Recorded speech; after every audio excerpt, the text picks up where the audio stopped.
A key to success in tournaments like this? No, I think it's starting off on a good foot. From the very get-go. I think that's the biggest thing that you have to do. You just got to go in there and play defense and throw strikes and kind of try to score early, and just kind of try to score early and try to win innings. I think that's the separator when you go into games like tournament type games, and we've had some success in that deal. So I think that's the biggest deal. You guys, I think, only played the one game, Eric said, down there this year, but there is some familiarity with the ballpark down there. Is that, I guess, if anything, give you guys a little bit of confidence or comfort in playing down there? I don't know. I mean, I think we've played pretty good in big environments all year long. I mean, whether it's we didn't play as good this past weekend, but before that, we've played really good in big environments, and I think it's a big environment. Hopefully we'll play good again. I think there's some good familiarity with the coaching staff going down there on positioning for defense. I think for offense as well. In the four guys that we have, and we've had some success in some of the pitching that we have from last year, that they've had some success there. I think that's all good. In the grand scheme of things, I'm sure it probably doesn't mean much to you guys going into it, but you are still in the field right now, as some projections have you. I guess there's still a lot to play for as well.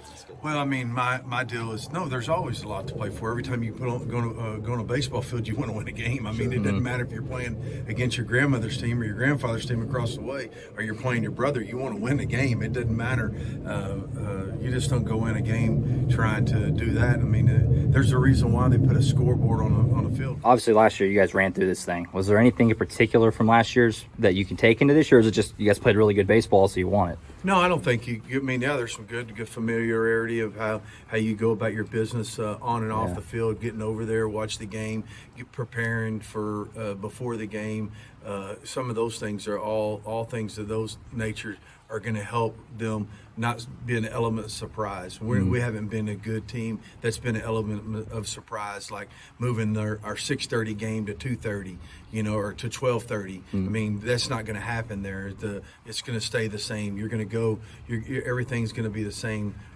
When you show up at the field, it's not going to change. Maybe it might change from starting 30 minutes later because the game went into extra innings, but all those things will help. I mean, those things. We haven't been good with change at all year long, and so I think those things it's still going to be pretty much on a schedule. So it's been good. We haven't been good all year long. I mean, at any level, not one time we've been able to overcome a schedule or something like that. It's not good. It hadn't been good all year. I don't know. You couldn't put your finger on it. You couldn't put your I don't know what you do to practice stuff like that. Is that just a maturity thing? I think it has a lot to do with maturity, Dill. Yeah. I do, but I mean, that's who we got. We got 28, 39, 30 guys in there that we've got to go play baseball with, and that's what we're going to do. How do you kind of figure out the pitching part of it? Short rest again, obviously, if you go right back around. Short rest. Yeah. It's going to be a lot different for those guys. So then you have to piece it together. You have to figure out, hey, this guy for 3 or 4, this guy for 5 or 6, this guy maybe, you just and try to get those other guys, some of these other guys back on track to 1 or 2 day short rest. I mean, that's how you have to do it. I mean, it's not conducive to amateur baseball. It's not. These kids are used to 7 days in between, or 6 days in between, not 4 and 5.